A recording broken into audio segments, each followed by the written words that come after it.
Good evening and welcome back to blackdoctor.org. I am your host, Dr. Renee. And as I mentioned last week, it is National Kidney Month. And you guys, we just lost one of our guests. 1 second. Oh, there she is. Okay. Phew. Okay. Hold on. 1 second, guys. So it's National Kidney Month. And I'm really excited because we have a really good conversation tonight. So, what I need everyone to do is one, if you're watching now, pop in the comments and let me know where you're watching from. Two, share the broadcast. Please share because I know that you know somebody that either has kidney disease, is about to have kidney disease, or is already on dialysis because there is a dialysis center around every corner in most urban communities. So, please, please, please share the broadcast. Share the broadcast because somebody needs this information. So tonight we have not one, not two, but three doctors. We have me. Then we have Dr. Scherly Leon, who is a nephrologist, which means kidneys are her thing. She is a kidney specialist.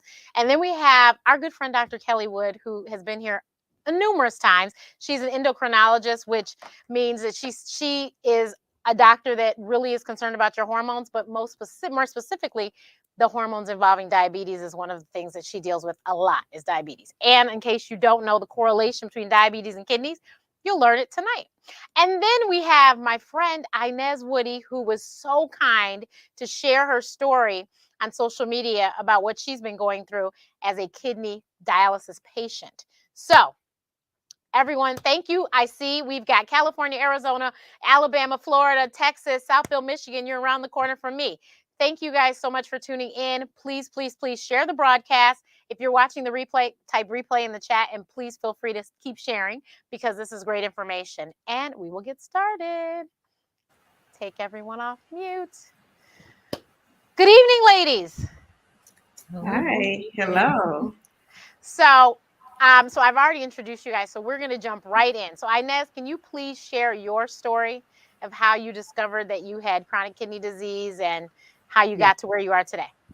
Yes. So back in 2017 and 18, I realized that I was having issues with my blood pressure. It was spiking, and my primary care physician was concerned. So she just monitored me, during that time period.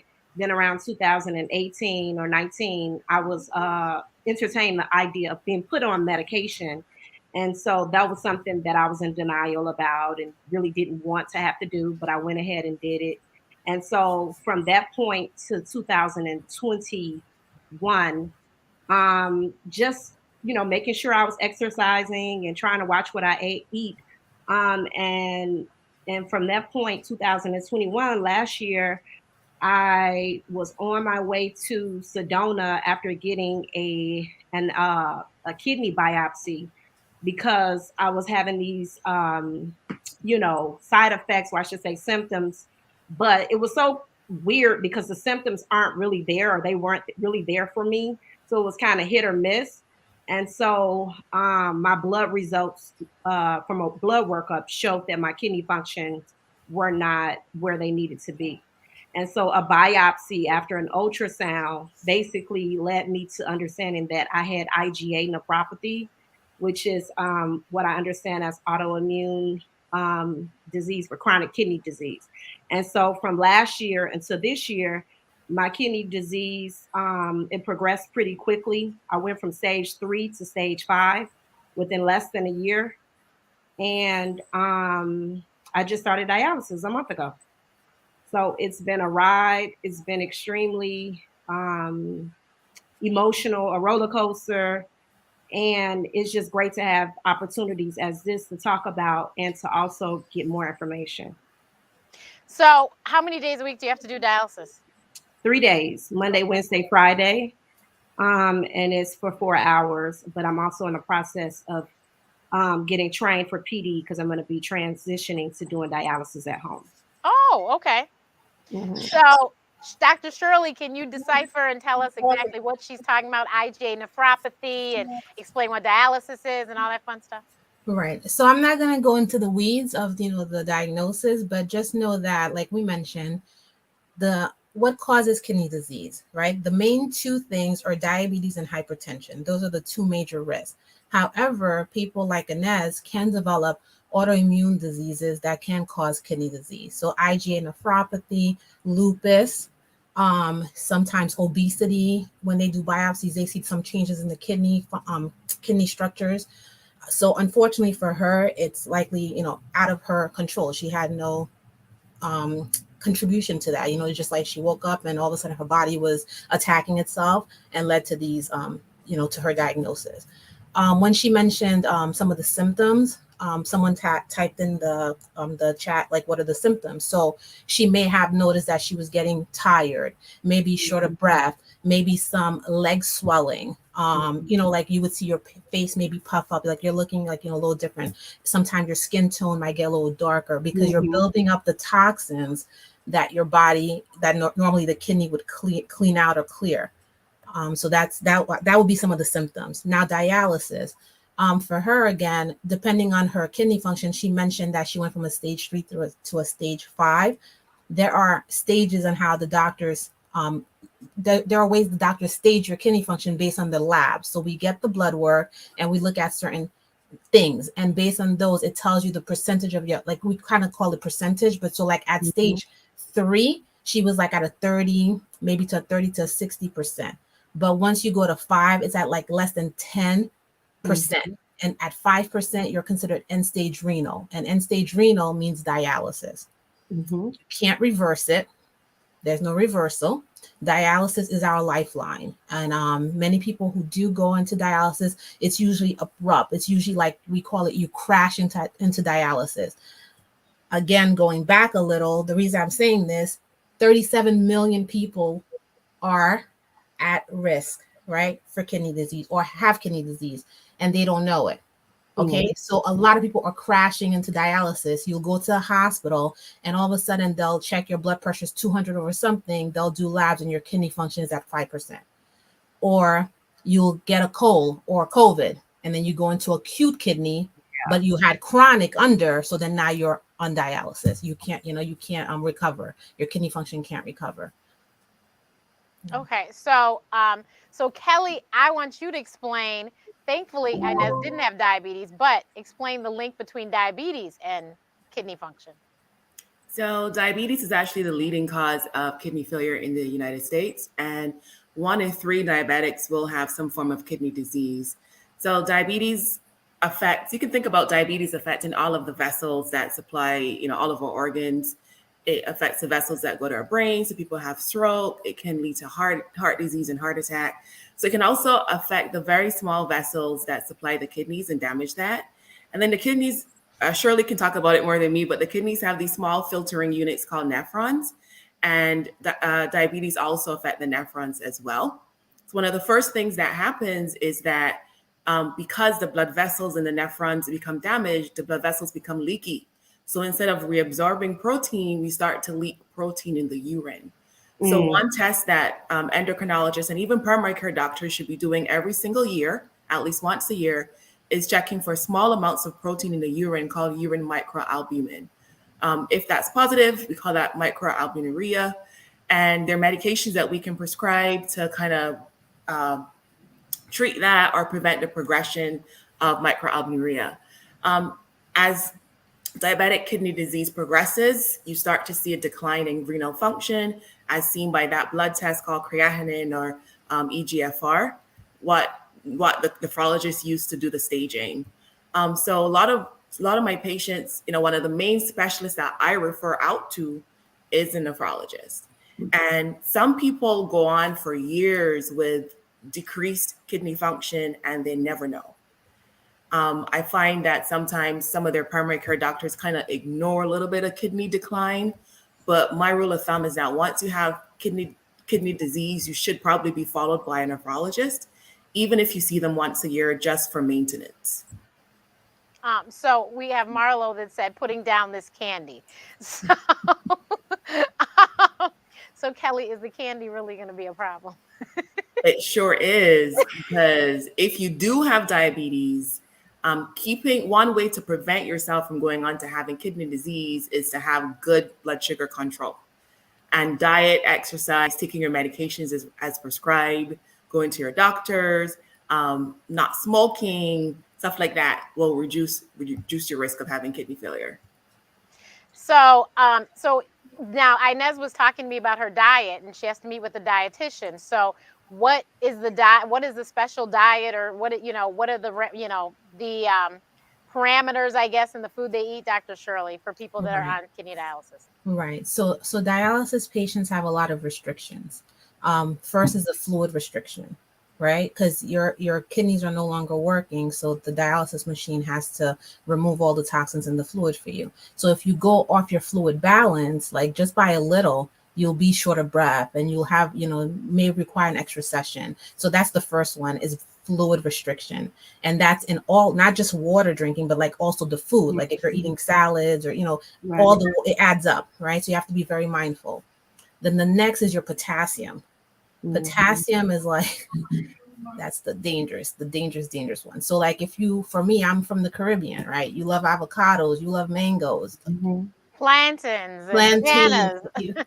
It's all, like that list, it has to be really tight control, because you have to kind of like plan, your life, cut them out, because if you have dialysis Monday, Wednesday, Friday, right, you're having these windows of like where it can build up, and if you don't make it to Wednesday and your potassium's a 7 or an 8, you're at risk of your heart stopping, because the kidneys cleans the toxins out. So you can't play with that. Yeah. And also another thing too is phosphorus, like phosphorus and calcium, like they bind and they cause calcification, and that's what Dr. Kelly was referring to. These vessels, they're important, and so when you're having buildup in them, that's where dialysis patients are at increased risk for cardiac disease, heart attacks. Yeah, it's a very vascular disease. So, so then I have to say, because there has to be an upside to this, can she get a kidney transplant? Of course. I pray and sending out energy there for her for a kidney transplant. You had posted about our gospel singer who just recently passed. Yes, and LaShun Pace, yes. Right. And so she was 60, okay? And then so she Very had been young. on dialysis for 5 years.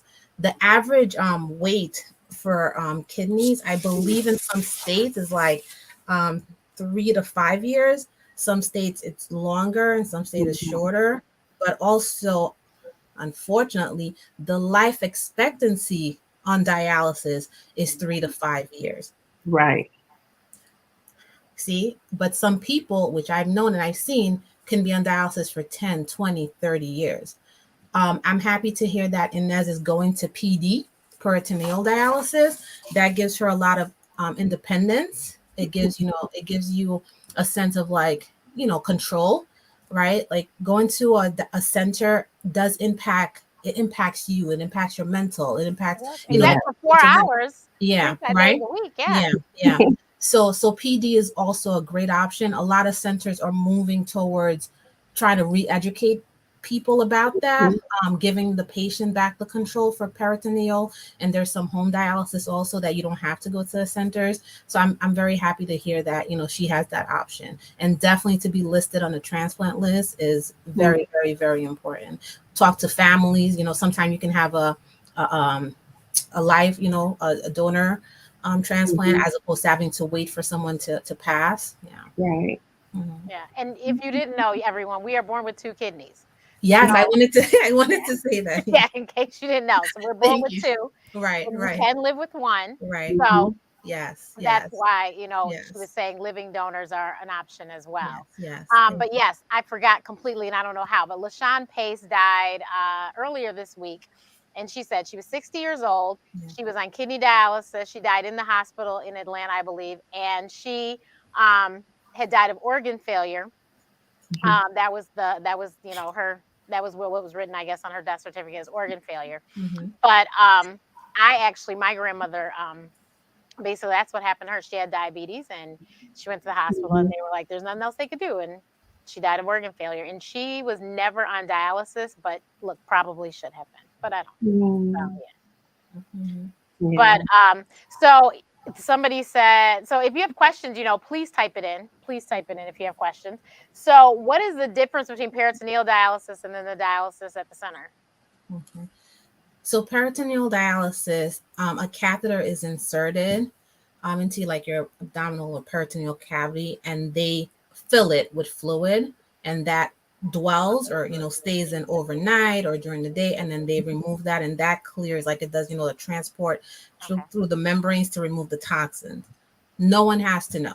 You can walk around, you can okay. Mm-hmm. The dialysis in the unit, you got to go. You got to get transportation to go there. Right. You get hooked up to the machine. You're sitting there watching all the blood from your body come out, filter through, and go back in. It's very draining, of course, right? Risk of infections are high, even though there's different things. So you can have a catheter when you first get diagnosed. Most people like emergently get the catheter placed, and then that one gets, it's there for a while, and then you get a fistula created. So they use vessels, your vessels to create the access to enter so they can provide dialysis. Again, right? If you had a choice, what would you Yeah, choose, right? exactly. Yeah. So Okay. Very interesting. So, for whatever reason, I'm sure we all know, diabetes is very prevalent in our community. And because of that, and because people don't pay attention to it, that's how we end up with a lot of people with kidney disease. And that's why there is literally a dialysis center, I swear, on every other block when you go to most urban cities. They are like Mm-hmm. popping up everywhere. It is big business because it is just the diabetes is just so prevalent. Mhm. So, Kelly, can you give us some pointers again on how we can prevent ourselves from getting diabetes? From getting diabetes? Yes. Okay, Well, so type 2 diabetes, because type 1 obviously is type 1 is an autoimmune disease, just like what Inez has. So you can't really do anything about that. But type 2, we definitely can control. So definitely having a family history of diabetes puts you at risk for getting type 2 diabetes, but it doesn't automatically mean that you need to accept that you will have diabetes. You still have some power to make some changes in your lifestyle to prevent diabetes from occurring. So having a normal BMI or as close to as normal BMI as you possibly can. What I mean by BMI, being normal weight.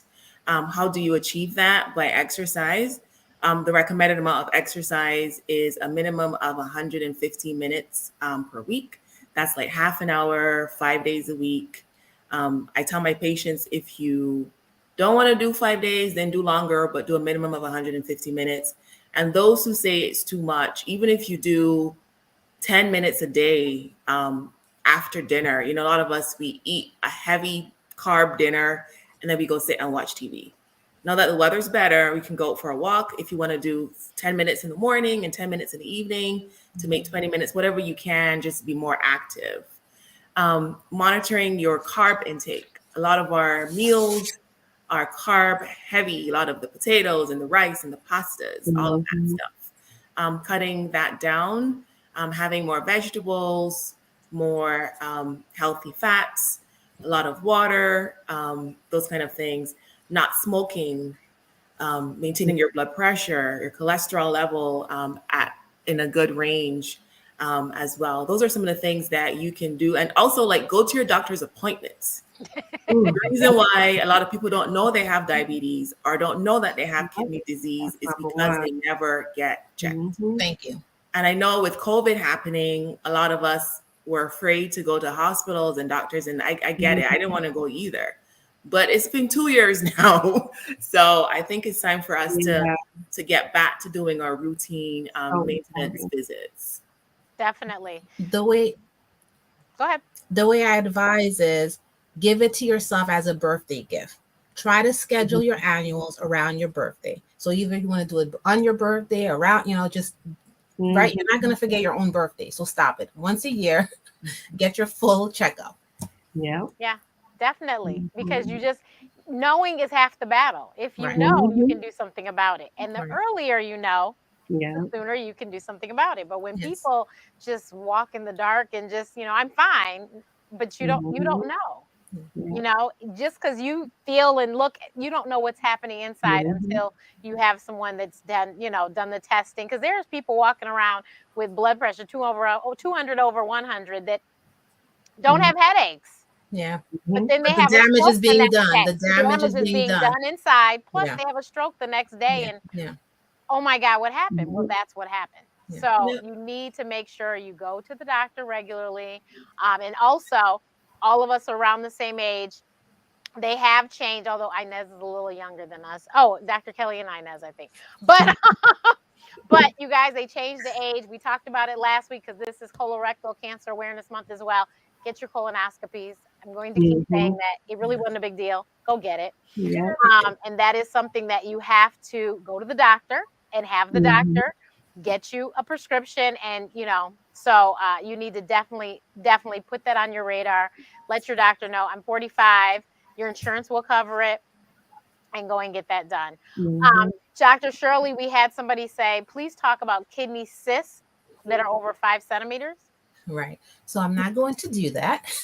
What I'm going to do, though, is say that some people may have a condition called polycystic kidney disease, where you have multiple numbers of cysts. And that's concerning because as these cysts form, they can burst or hemorrhage and cause bleeding. And then that tissues being destroyed can lead to chronic kidney disease. So if you have one cyst, okay, keep going to your doctor, follow it, do their recommended imaging and things like that. If you have family history of polycystic kidney disease, then that's a different story. And you should be, following up and looking into that.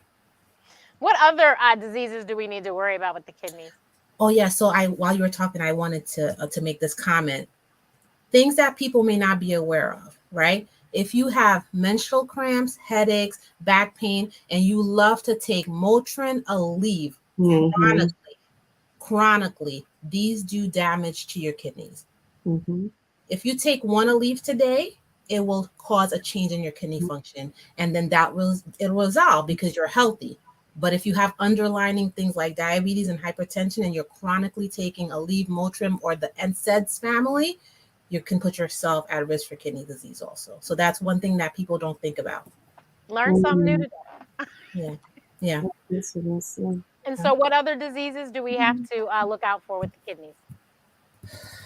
Like I said, urinary persistent or recurrent urinary tract infections, kidney stones. Sometimes around the time where in the New Year's resolution, people are doing a lot of juicing. You can have increased. I'm serious. It's true. Like You're right. They do. I didn't know that and could then cause kidney stones. you can have a stone formation. You could be predisposed to stones, but you didn't know because and then now you're doing the juicing, you're getting a stone. The stone can get large in the wrong position, cause your kidneys to balloon up, kidney damage. It may again be acute and resolve, but it can lead to, if you have underlying stuff, chronic kidney. Another thing I was going to mention too, the kidney stones, and the urinary tract infections, elderly men with your prostate, right? Like you got to take care of yourself. Like don't ignore stuff. Don't ignore slow streams, and don't ignore blood in the urine. Things that you can do something about, right? You shouldn't be getting kidney disease from like obstruction, like a kidney stone or your prostate.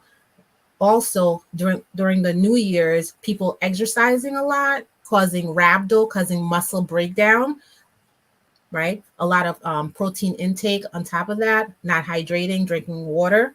Yeah, you can cause acute kidney, which again could lead to chronic kidney. Oh, okay. Very interesting. Very interesting. I that NSAIDs thing is still. I'm like, really? Who Yeah, knew? yeah. Oh, Okay. another one. Sorry, it's just No, it's okay. also Pepsid, like antacids also can cause excessive use of those, chronic use, like talking like daily for extended period of time. Oh, okay. Mm-hmm. Okay. Very interesting. But yeah, you need your kidneys. You also should pay attention if you urinate frequently. Mm-hmm. So if you urinate frequently, there's like you're not like me drinking a gallon of water every day. Then you need to definitely tell your doctor. Yeah. If you have to make notes in your phone, make notes in your phone of these things so that you don't forget to tell your doctor, because the doctor can only ask you so many questions. Yeah. And we're smart people. We're in tune with our body. Listen to your body. Right. Stop taking the fun. You get a pain or ache. Try to remember, did I turn wrong? Did I, Yeah. use your resources, use your health care professionals. Yeah. And there's someone I would like to add too, as a patient, to like not be afraid of going to the doctor. so often we are afraid, and the longer you put it off, the worse it gets. I'm just thinking about in the year of 2019, I was actually caring for a loved one, and I put off going to get my annual that year. And if I didn't do that, maybe I would have been a little bit ahead of where I am today. So it's super important. So if you're listening and you have put it off, I really want to urge you to go and make your appointments. You'll feel better once you've done it, and to also advocate for yourself, Mhm. because even with the doctor appointments and going and being, on top of things, if something doesn't feel right, listen to your gut, get a second opinion if you have to. Just be, you know, just stay on top of your own health. It's your own responsibility to do that. And I think most recently I figured that out when I thought I was in so much denial going through something like this with chronic kidney disease. It really, it's a lot mentally to go through. And so you find yourself in a lot of denial. You find yourself, going through a lot of emotions. And so for me, that looked like, oh, okay, I didn't want to do dialysis, even though it was coming and I needed to go through the process, but I kept putting it off. So I said, okay, well, I went to go get my blood work done. Well, my doctor didn't call me then. Oh, well, she didn't say it's time for me to go to dialysis. I don't have to go. But it's like, who am I fooling? She's okay. Her kidneys are fine. I'm the one that gotta go. So it's like, okay, once I realized, okay, my kidneys went down to 5%, but I should have already been in dialysis probably months before I even started.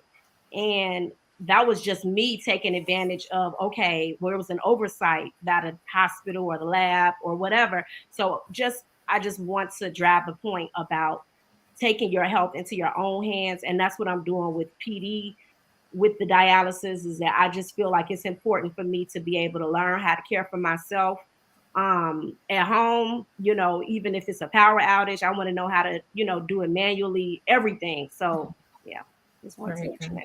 that. Yeah, and it's definitely, we always say on Black Doctor, if you can't advocate for yourself, then you need to always have someone with you that can advocate for you, Mm-hmm. because you have to stand up for yourself.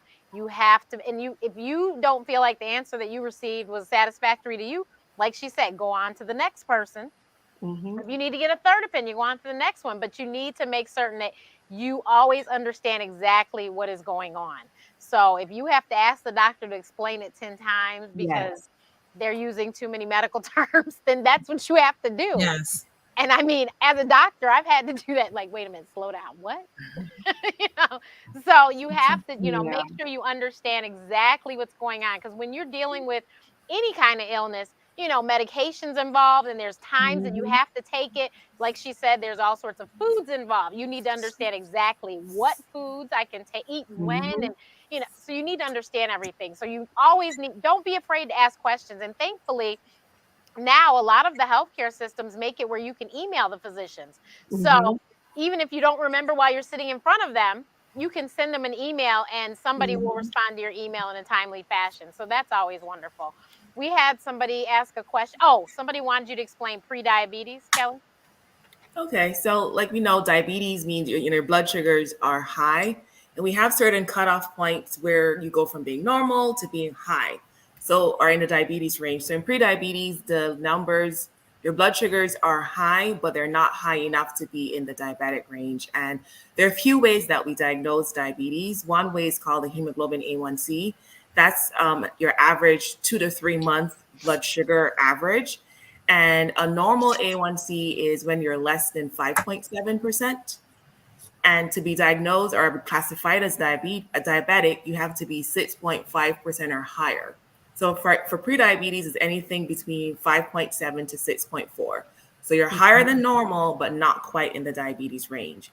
People who have prediabetes are at a higher risk of progressing on to overt diabetes. So if you were diagnosed as having prediabetes, you have the opportunity to prevent that progression. You can actually get your A1C back down to normal. How do you do that? Diet, exercise, making those lifestyle changes. And just one point I wanted to make, even with diabetes, even with kidney disease, in the initial stages, there are no symptoms at Mm-hmm. all. Like you Mhm. don't know what's coming. That's why it's so important to have those blood tests done every single year and follow up with your doctors. Like a lot of my diabetic patients probably get annoyed at me because I'm sending them to yet another doctor when I send them to see a nephrologist. But my point is, you need to get ahead of this. You can't wait till you have stage 3, 4, 5 kidney Mhm. disease before you go see the kidney doctor. Go when you have stage 2, stage 3, but at least stage 3, Yeah, so that definitely. you can do things to prevent progression. And the same thing with prediabetes. If you've been told that you have prediabetes, more than likely you don't have any symptoms at all, but you still need to take action now to Mhm. prevent yourself from going into overt diabetes. Yeah, so you realize pre-diabetes, if someone said they've had it as long as they could remember, please turn that around. Turn it around. And there are so many wonderful things and foods out there. And if you need suggestions, let us know. But I'm telling you, like I will tell everyone, I love mashed potatoes. But now I eat mashed cauliflower, and I'm telling you, it can taste just like mashed potatoes. You just have to do it right. It will be delicious. So I can eat mashed cauliflower all day, every day, but I cannot eat mashed potatoes every day. Because diabetes does run in my family. Type 2 is Mhm. very, very prevalent on one side of my family. And because I am already allergic to a lot of things, I do not want to eliminate others. So therefore, I'm trying not to get diabetes. So Mhm. there's ways to, we're the three of us actually are all West Indian, Inez. Oh, wow. Yes. Kelly represents Barbados, Shirley represents Haiti, and I represent Antigua. And I so rice love is it. very, very prevalent in our families. But if we eat rice every single day, we will all have diabetes. Mhm. So you cannot eat white rice every day. You've got to Right. figure out something else. So there's all these things you guys have to figure out, just have to figure out. And you can still have candy, you just can't overdo it. If you have a candy bar a week, then okay, you had a candy bar. But you can't, and then when you have the cake, you can't eat the whole cake. You eat a slice of Right. cake, you know, every, once a week, twice a week or whatever, but not the whole thing. So, I'm not saying you have to eliminate everything. And as everyone knows in Black Doctor, I've talked about many times, I've lost a lot of weight. I still eat a lot of the things because I want to eat them, but I just do it in moderation. Mhm. Do it in moderation, and that's how you eliminate yourself from getting these things. Yeah, okay, brown rice is great. brown rice brown rice, red rice, and black rice. Dr. Rowe was on with us, a nutritionist, and told us how excellent those are, very healthy. So yes, brown rice is great. Most things brown are okay, right, Kelly? Yeah, but you still have to monitor your portion sizes. So Right, you can't have like a whole big plate of brown rice and think because it's brown rice, I'm doing something good. I think, if you always had to make a choice between buying white rice or white bread or like normal potatoes over like brown rice or, whole wheat or brown bread or sweet potato, choose the brown option because more than likely it has more fiber, and fiber is more slowly absorbed so that your blood sugars don't spike as high. And it also makes you feel a little bit fuller, so you might eat less. But even when it comes to the brown rice, I would say stick to like half to 1 cup of brown rice. So if you yeah, imagine your plate, half of your plate needs to be like veggies, a quarter could be a starch, and the other quarter would be like lean meat. yeah. That's a So simple this way to. this is a portion size, everyone. The Mhm. palm of your hand. That's the portion for your protein. That's it. Yeah. So if you're talking about fish, chicken, turkey, steak, what, palm. My dad has type 2 and went blind from it. I was diagnosed pre-diabetic pregnant, and exercise and change my diet, no longer have any part of diabetes. Yes. Congratulations. Honestly. But yes, diabetes affects the vessels. So that's why people lose limbs and toes and their eyesight, because all these things need blood to operate. So when you clog up these vessels, you can't get them back. So it's very, very important. Um, yeah, somebody said I just have to watch portion size. Yes, you got to watch your portions. Um, and make sure you don't overdo it, because overdoing it is what will get you in trouble. So watch your portions. And like I just have to reiterate, like Inez said, you have to go to the doctor, because she had autoimmunes, which mean she wasn't somebody who had to check her blood sugars for any reason. She didn't have any of these other reasons to be Mhm. paranoid about this coming. So if you don't go to the doctor to have these tests No. done, you have no idea, no clue that you have whatever. So please make certain that you do go to the doctor regularly. And blackdoctor.org is a great resource because you can put in where you live, put in what specialist you're looking for, and they can find you a doctor, a Black physician, because I tell you, Black doctors are the best. Oh, Ellis, thank you for joining us, my colleague Ellis. If you're exercising, eating a primarily plant-based diet, you can have some non-healthy items. Thank you, Ellis. Ellis does a really great show with Dr. Monique, and it's called Veganish. It comes on later this evening, I think, and it's really, really great. How important is water intake? I'll let you take that, Dr. Scherly. You and I, we're obsessed with water. You want to see? Look, I have two. See, she has one. I'm two over here. My 32 that I can barely lift it. So you don't want to see my other one. I went out earlier, so I had to downgrade. Yeah. No, it's very important. Not drowning in the water, but you want to be able to. You guys know your urine. No, they don't know. Say it, because I was talking to somebody recently, and they were like, "Really? I didn't know." No. Say it. Okay, so your urine has to be yellow to clear. Right? Not dark yellow. Okay? Nice yellowish to clear. That's a beautiful urine. I'm a clear person myself. But I will say this, the other thing, and this is just way TMI, but I worked in OBGYN's office in college, and we had to do pregnancy tests all the time. When I tell you, the darker the yellow, the more it smells. Save yourself. That's what I'm saying. Drink your water. Drink your water. Drink your water. For your skin, everything. There's a lot of benefits to water. Yes, so. Hair, nails, skin. It's a wonderful thing. Drink your water. And, I used to tell people that water will kind of clear some of the things that I might have eaten that I should not have eaten. And so it kept my cholesterol down when I had a problem eating fried chicken every day. So, I'm giving you guys my secrets. I'm telling you, water is your best friend. It is. So Ellis said, my grandfather used to say, water is for the healing of the nation. Amen.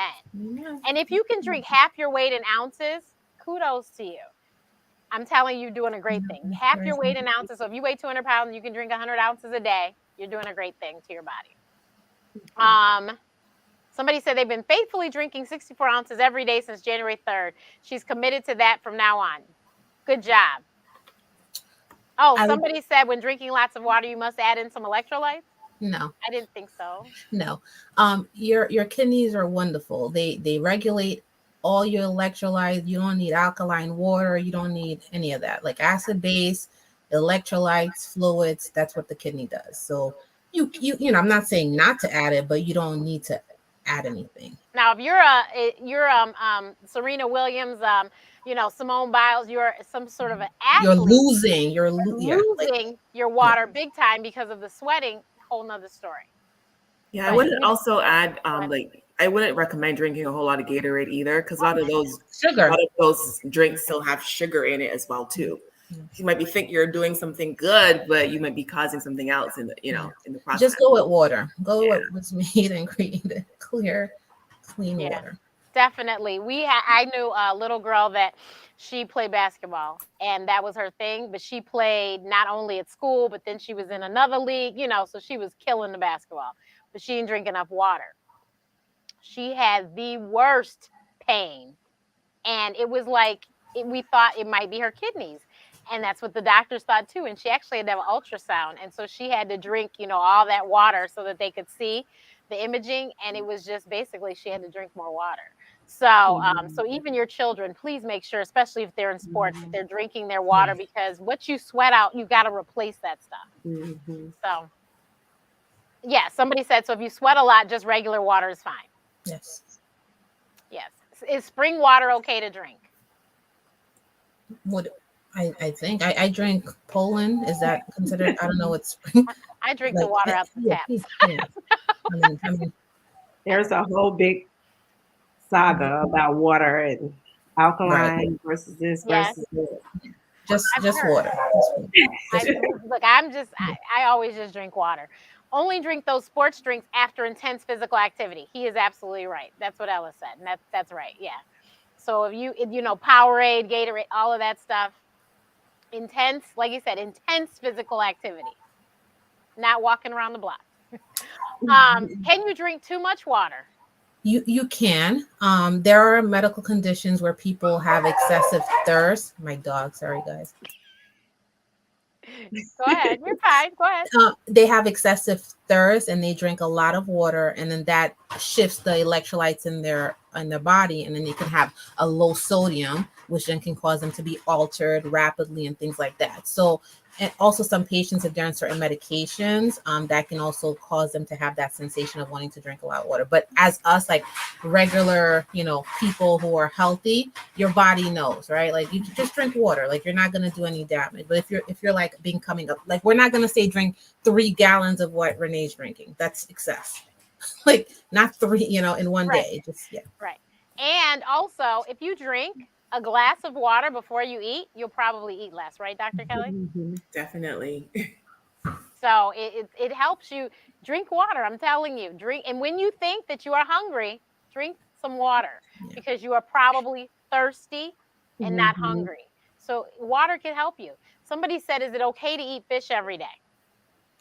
I wouldn't see a reason why I not. don't see a problem either. Yeah, but if you're asking about the protein intake, yeah, again, your body regulates all that. Like if you're like the dialysis patient, we tell them not to eat things like processed meat, like deli meat and things that are high in phosphorus. Like you don't want anything that's preserved. But if it's just protein, you just eat.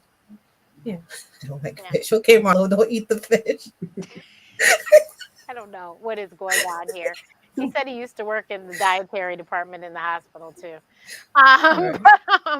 But so any last question? How often should you get your blood sugar checked? The last time I had mine checked was last year and it was 4. I think most primary care doctors would check that once a year at your physical. They recommend starting to check that after the age of 45 because that's when your risk for having diabetes goes up. But I'm not 45 yet, and I've been having mine checked every year probably for the last 10 years. So most doctors will do that as part of your annual physical. Do you see this question from Kim? Yeah. Dr. Kelly? Oh, whoever wants to take it. Oh, the hydrochlorothiazide. Right. Yeah, so that's a blood pressure medication that works really well in African American population for blood pressure control, and it's a diuretic, so it does cause you to urinate. And so yeah, like if you're already, you're going to the restroom a lot, water is still advised, because you are losing the fluid. But the blood pressure medication is focusing on the number, your blood pressure. So you don't have to say, oh, because I'm taking a diuretic and I'm urinating, then I should cut back on my water. It regulates, the body regulates itself. Perfect. Any last minute questions, please type them in. Yeah, so Ellis said, if you're not diabetic or pre-diabetic, you can get your blood sugar checked annually. Exactly. Thank you so much, Ellis. So ladies, thank you so much. This was very informative. And if anyone has any questions, how can they reach you, Dr. Kelly?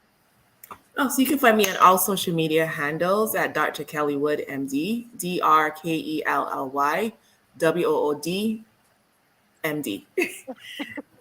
And Dr. Scherly?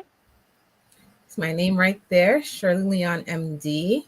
.com, I believe, and then I'm on Instagram and Facebook at SLeonMD.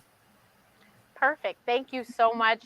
Inez, please tell them about your amazing business because Inez is somebody that I've been sending folks to regularly recently. So I'm a brand copywriter and I help develop identity messaging and marketing tools for entrepreneurs, mainly Black women entrepreneurs. But I help everyone. And so my business name is Woody Sweet and Company. You can find me on Instagram, Facebook, and I'm also a writer for Parents Magazine. Yeah, she's been writing some very, very great articles. Who was the last celebrity you interviewed? Portia Williams.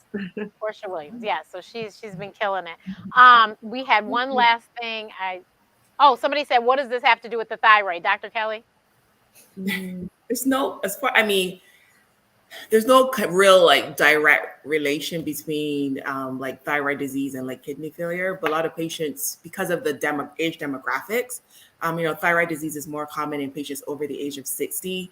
diabetes is also more common in that population. So it's not uncommon to find patients who have both diabetes and thyroid. But I'm not aware of a direct causal link between the two disorders. Okay, thank you so much, ladies. Everyone have a fabulous evening. We will see you again next week. Next week, we'll be in a new month, won't we? So we will see you next week. Same time, same place. Thank you, everyone. Thank Thank you. you.